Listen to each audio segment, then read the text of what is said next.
Le roman d'un tricheur 1936 de Sacha Guitry, avec Jacqueline de Lubac, Marguerite Moreno, Rosine de Réan, Pauline Carton, Serge Grave, Sacha Guitry bien sûr. Le sujet: un petit garçon qui a volé quelques sous est privé de champignons. Toute sa famille meurt empoisonnée. De là à conclure qu'il doit la vie à sa malhonnêteté, il n'y a qu'un pas vite franchi par le gamin qui, devenu adulte, triche professionnellement, etc., etc., etc. Le premier titre de ce film, Les Mémoires d'un tricheur.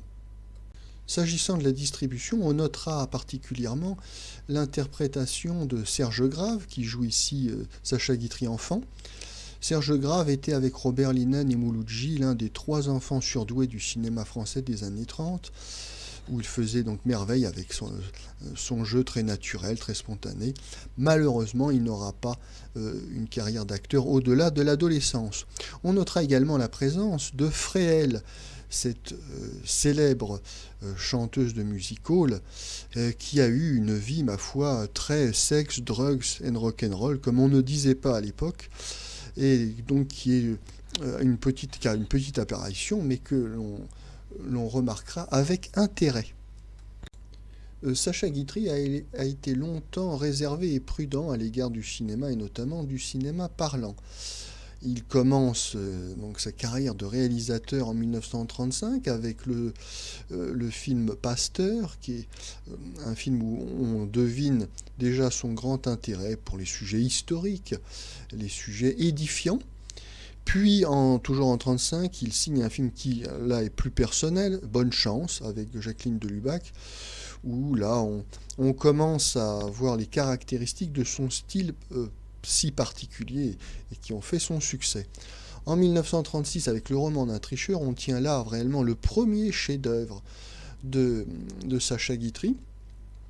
Et ce succès est nettement mérité. Le succès qui a concerné aussi bien le grand public que tous les gens de cinéma.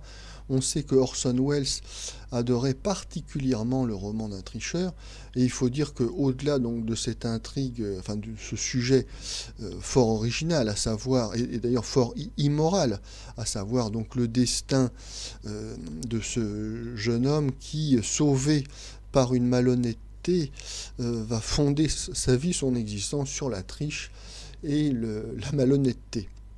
Un des grands intérêts de ce film, donc au-delà de l'originalité de son sujet, tient bien sûr à son mode de narration. Il s'agit ici d'un film à sketch, où les petites histoires vont se succéder les unes aux autres, et effectivement c'est une méthode très intéressante de narration, puisque l'intérêt du spectateur est relancé à chaque fois. On a affaire à une sorte de cavalerie qui ne s'arrête pas. Et s'agissant donc de l'esprit de Sacha Guitry, il s'agit d'une succession de feux d'artifice, puisqu'on atteint à chaque fois des sommets. Terminons pour remarquer que l'année 1936 a été particulièrement prolifique pour Sacha Guitry, puisqu'il va tourner 4 chefs-d'œuvre: Faisons un rêve, donc Le Nouveau Testament, Le roman d'un tricheur, et puis également Mon père avait raison. Donc ce qui fait quand même une année extrêmement fournie et surtout extrêmement constante en qualité. 4 chefs-d'œuvre d'un coup pour l'année 1936.